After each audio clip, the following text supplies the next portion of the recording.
ሰላምን ጥዕናን ንኹልኹም ተኸታተልተይ ይኹን እንዳበልኩ ናብ ናይ ልምዓንቲ መደበይ ከኣቱ ኣብ ናይ ልምዓንቲ መደበይ ከምቲ ልሙድ ንዓኹም ንተኸታተልተይ የምህርዩ ኢለ ዝሓሰብክዎ ሓሳብ ሒዘልኩም መፅእ ኣለኹ። ናይ ልምዓንቲ መደበይ ዘልዕሎ ብጣዕሚ መምሃሪ ዝኾነ ንናይ ብዙሓት ፍቑራትን ሰብ ሓዳርን ናይ ፆታዊ ርክብ ሂወት ክልውጥ ዝኽእል ሓሳብ ክንርኢና። ናይ ልምዓንቲ ሓሳብ ዘልዕሎ ናይ ሓደ ወዲ ናይ ፆታዊ ርክብ ስምዒት ንምልዓል ክትነኽኣ ዘለክን ክፋል ሰውነትና ክንርኢና። እተን ክፋል ሰውነታት ኣብዝሓ ደቂ ኣንስትዮ ኣይፈልጣን ክንብል ንኽእል ኢና። ምክንያቱ እንታይ እዩ? ኣብዝሓ ግዜ ፆታዊ ርክብ ኣብ ትፍፅምሉ ግዜ ንደቂ ተባዕትዮ ዘይትነኽኣን ናይ ደቂ ተባዕትዮ ክንክኡ ዘለዎም ክፋል ሰውነቶም ድማ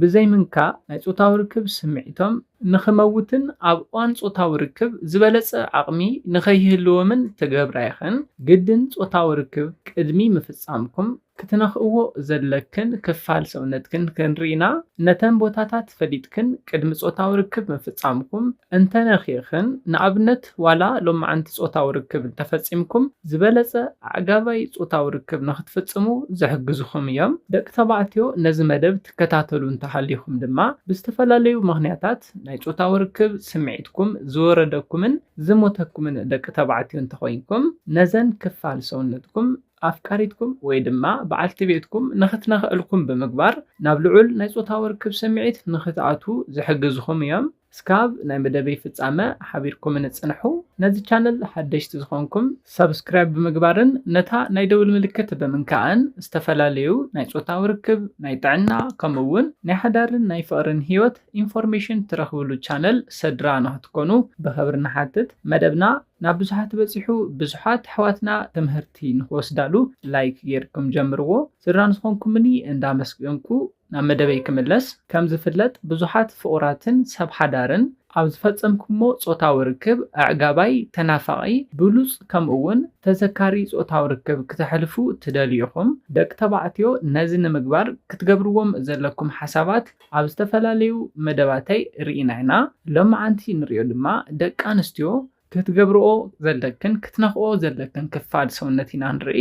እቲ ቀዳማይ ሓሳብ ንሪኦ ወይ ድማ እቲ ቀዳማይ ንሪኦ ክፋል ሰውነት እንታይ እዩ? እግሮም ማሳጅ ምግባር እዩ። ንእግሩ ማሳጅ ምግባር ምስ ፆታዊ ርክብ እንታይ የራኽቦ ክትብላ ትኽእላ ኢኽን። ኮይኑ ግና ብጣዕሚ ብሉፅ ጥቕሚ ዘለዎ እዩ። ንኣብነት ንሱ ኣብ ሶፋ ኮፍ ኢሉ እንዳሃለወ ቁሩብ ሎሽን ወይ ድማ ቅብኣት ተጠቒምኪ ንእግሩ ማሳጅ ኣብ ትገብሩሉ ግዜ እቲ ወዲ ብልዑል መጠን እታ ጓል ኣንስተይቲ ንዑ ዘለዋ ፍትወት ክንክን ክፈልጥ ይኽእል እዩ። ሽዑ ድማ ከይፈለጦ ናይ ፆታዊ ርክብ ስምዒቱ ንኽለዓል ዝሕግዘክን ሜላ እዩ። ነዚ ነገር እዚ ኣብ ዓራት እውን ክትፈፅማ ትኽእላ ኢኽን። ኣብ ዓራት ደቂሱ እንዳሃለወ ንእግሩ ኣብ ሰለፍኪ ብምግባር ማሳጅ ብምግባር እንተተኻኢሉ ናይ ኢድኪ ኣፃብዕቲ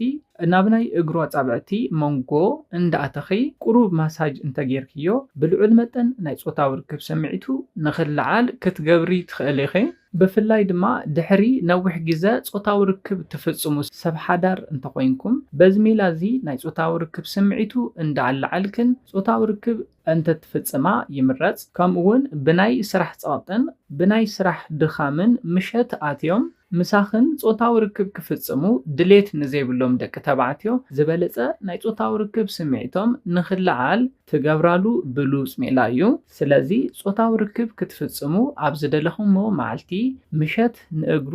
ምስ ሓፀብኪ ቅብኣት ወይ ድማ ሎሽን ተጠቒምኪ ንኣእጋሩ ናብ ሸለፍኪ ብምግባር ኣብ ሶፋ ኮይኑ ክኸውን ይኽእል፣ ኣብ ዓራት እውን ኮይኑ ክኸውን ይኽእል። ንእግሩ ማሳጅ ብምግባር ብልዑል መጠን ንፆታዊ ርክብ ድልው ንክኸውን ብምግባር ዕጋባይ ናይ ፆታዊ ርክብ ንኽትፍፅሙ ክትገብራ ትኽእላ ኢኽን። ኣብ መበል ካልኣይ ንሪኦ ናይ ደቂ ተባዕትዮ ናይ ፆታዊ ርክብ ስምዒት ንኽለዓል ብምግባር ዕጋባይ ፆታዊ ርክብ ንኽትፍፅሙ ዝሕግዘክን ክፋል ሰውነት ድማ ኣብ መሰንገልና ከባቢ ዝርከብ ማለት እውን ኣብ ኩሊትና ከባቢ ዝርከብ ክፋል ሰውነትና እዩ። ነዚ ቦታ እዚ ሰውነትኩም ተራኺቡ ከንፈር ንከንፈር እንዳተሰዓምኩም እንዳሃለኹም ክኸውን ይኽእል። ቀስ ኣቢልኩም ብምንኽኻእ ቁሩብ ማሳጅ ብምግባር ኣብ ትሰዓዓምሉ ግዜ እቲ ወዲ ኢቨን ደው ምባል እስካብ ዝዓብዮ ርእይዎ ናብ ዘይፈልጦ ናይ ፆታዊ ርክብ ስምዒትን عقبتن نخاتو كتقبرا تخلاخن سلازي كنفر نخنفر أو تسعاملو أو تتحساسيلو فور بلاي أو تقبرو لغزة مالتيو كلتنا زركبو كفال سونتنا مالتون مسنقلنا كاب زركبو تحت بمبال زركب كفال سونت بمحسساي بمنكا ماساج بمقبار زبالة عقبت كتهبا تخلاخن أما بالسالساي نريو كفال سونت دما إيديو ميبي وكن داقبركم كخون يخيل سونتكم اندا تقرارب اندهالوا كخون يخيل نتابعتوخن أمنكو أتابعتهم بمتاو عينن عيني بمرأين even أب تسعة عملو جزا ناي كونتاكت انتحاليكمن أتابعتكم زنخاخان انتخوينو كلتيكم بحادة جزا نابلوعو لزخونة ناي صوتاو ركب سمعيت كتاعتو تخليكم إيدن إيد أب تتحازو لجزا ناي صوتاو ركب سمعيتهم ملعال ترح زي كونس مساخن زلوان فقرون نخوصخ كتقبرا تخليخن سلازي أب تسعاملو أب تنخاخلو أب تتحساسيلو جزا نصابعتخن ناب أصابعتهم بمئتاون بمنخخاءن زبالة عقاباي ناي صوتاو ركب نختفتصمو زحجزكن يو أما بل رابعين ريو كفال سونت دما رأسيو نابنت تودي كابشاور كوز انتلو نرأسو بمحسساي كبعات تقاب يون تخوينكي تودي إيفن نعينتو اندعمتا نابلو علسخونة ناي صوتاو ركب سمعيت ناي مئتاو تباي يرئيو سلازي ندق تبعتيو نابناي صوتاو ركب سمعيت كتأتوا انتدليخن عقاباي تنافقن بلوص صوتاو ركب كتفصما انتدليخنون كاب كسادو اسكاب جنبارو زلو ناي ጨጉሩ ክፋል بخلته اعداوكن ماساج تገብራን ትኮይንكنن كيحسبو ናብ صوتاو ركب سمعيت بمእታው بلوص مشت كتحلفو زحجزكن እዩ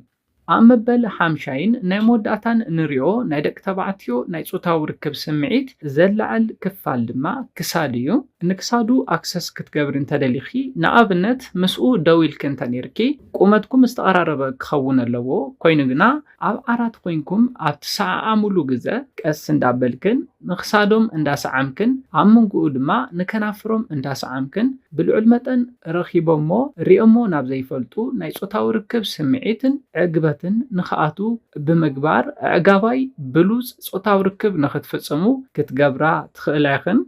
كنتقالون تلنا ناي دك تبعتيو ناي صوتاو ركب سمعيت نختل على زحجزكن ناي دك تبعتيو كفال سونت اذن زرعنا ينين اذن كفال زيت فلطا دك انستيو نزي مدب مسمعخن اذن كفال سونت باتي زرعنا يو منقدي بمفصام قدمي حزي فصيمكم مو زيت فلطو بلوز أعقاباي تنافقين صوتاو ركب نختفصمو كتقبرا تخلاخن كابو بتوساخ دما بعل جزاخي وي دما أفكاريخي بناي سرح ساقطن بناي سرح دخامن مخنيات مشت ناب جزااتيو مساخي صوتاو ركب نمفصام زي دلي انت خوينو بزن ميلاتات نسمعيتو بملعال بلوز صوتاو ركب نختفصمو كتقبرا علكن كابزن زحبر كلكم ميلاتات انت ناسا حدا خلتا انت فصيم كنون زبالة تقمي كترخبات خلاخن دق تبعتيون نزمدب تكتاتلون تحليكم نايصوتاو ركب سمعتكم دخم انتايلكمن افكاريتكمن ويدما بعلت بيتكم نزن ميلاتات نختفصملكم بمقبار نايصوتاو ركب سمعتكم كتلعلو تخليكم مخنياتون تايو نايصوتاو ركب سمعيت بستفلاليو مخنياتات كقنسن كتافن سلازخليو بزن ميلاتات دما كتملسون كتناحون تخليكم نزيله ناي لما انت مدبي بز كزازم كابناي لما انت مدبي زخونه حدش ነገር ከም ዝሓስኩም ተስፋ ይገብር ነዚ ቻነል ሓደሽቲ ዝኮንኩም ሰብስክራይብ ብምግባርን ነታ ናይ ደውል ምልክት ሓንቲ ሻዕ ብምንካን ክተተባብዑናን ስድራህ ትኮኑናን በخبرنا ሓትት መደብና ናብ ብዙሓት ሰባት በፂሑ ብዙሓት ኣሕዋትና ትምህርቲ ንወስድሉ